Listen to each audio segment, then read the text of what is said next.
Aujourd'hui, je vais vous raconter l'histoire de Clara. Clara est une jeune fille, très jeune. Elle devait avoir 9 ans et demi, 10 ans. Un jour, elle voulut partir à l'aventure.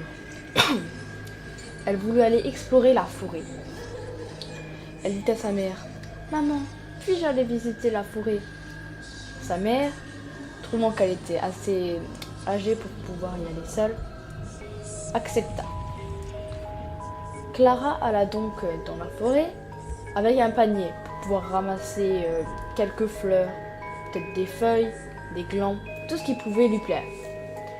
Elle alla donc en forêt, qui était assez éloignée quand même de la maison, et elle suivit le chemin un long moment. Elle ramassait quelques fleurs, quelques glands. Et à un moment, elle entendit un bruit. Elle se dit: « Oh, c'est sûrement un cerf. J'aimerais tellement voir un cerf en vrai, dans la vie sauvage. » Alors elle alla s'éloigner du chemin. Elle partit et elle se rendit au bout d'une demi-heure qu'elle était perdue.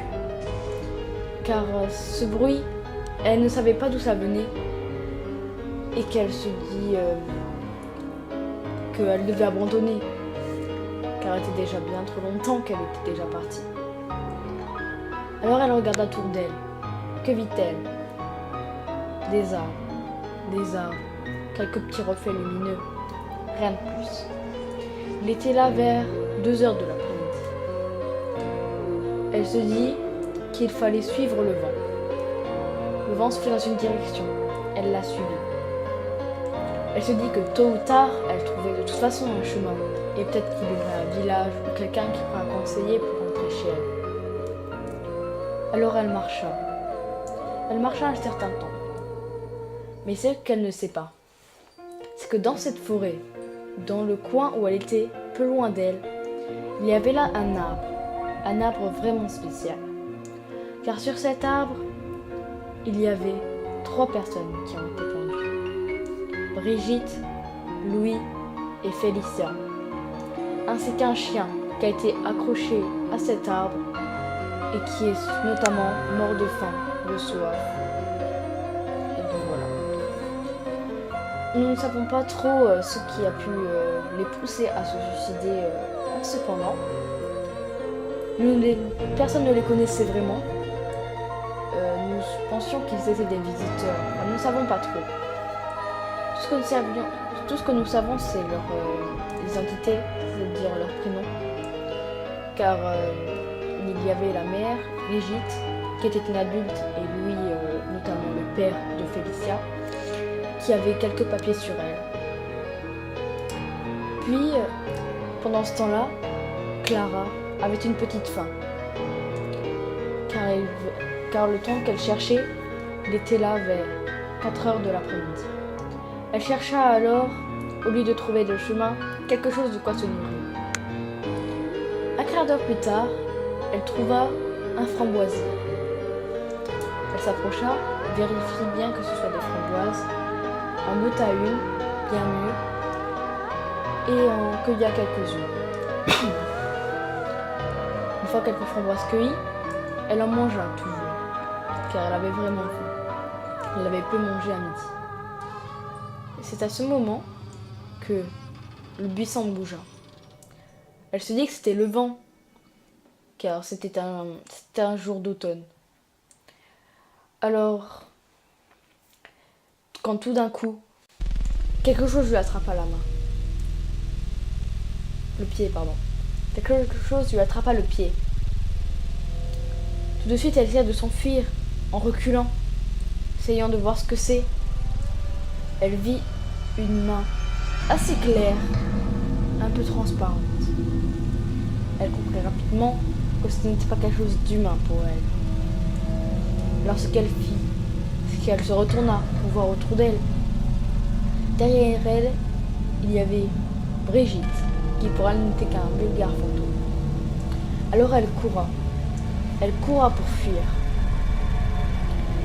Au bout d'un certain temps, elle avait un gros point de côté, elle était très épuisée et il fallait qu'elle fasse une pause.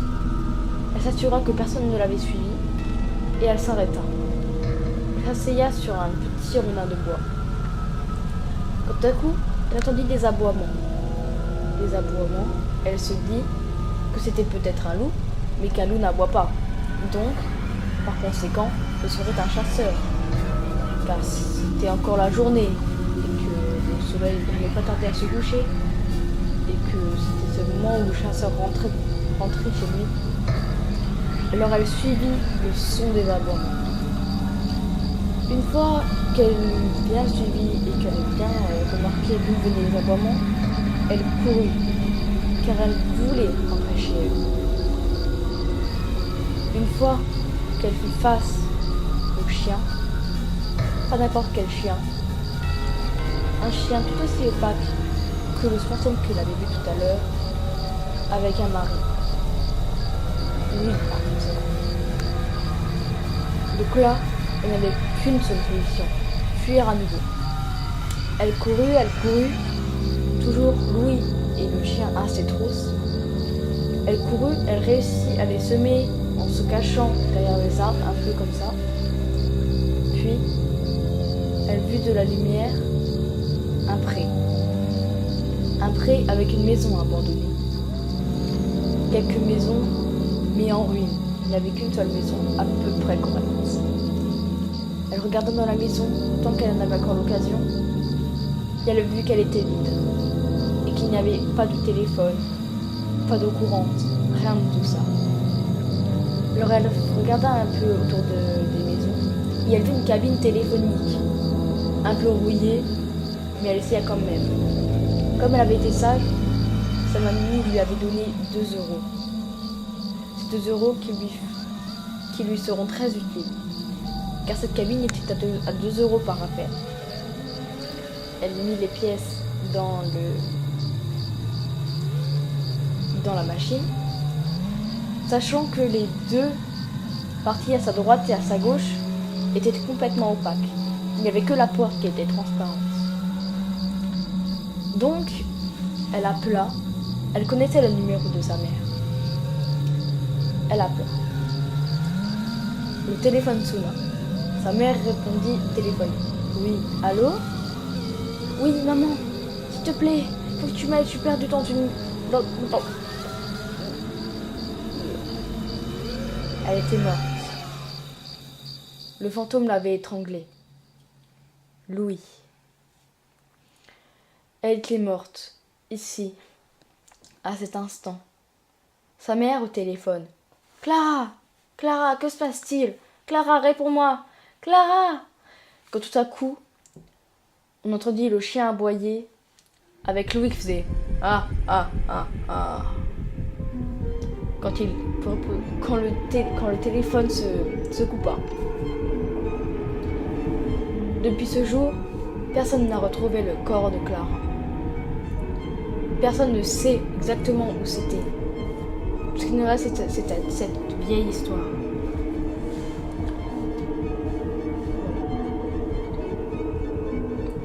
Je tenais juste aussi à vous remercier pour le nombre de vues qu'on a pu avoir sur notre première vidéo. Nicolas et moi avons été vraiment touchés. Et je vous invite à aller voir la vidéo que l'histoire que Xaidos a racontée, une creepypasta. Donc je vous invite à aller la voir, c'est sur Jeff the Killer. Voilà, donc j'espère que cette vidéo vous aura plu. Vous pouvez vous abonner, commenter et liker, ainsi que partager avec vos amis. Je vous fais de gros bisous. Ciao!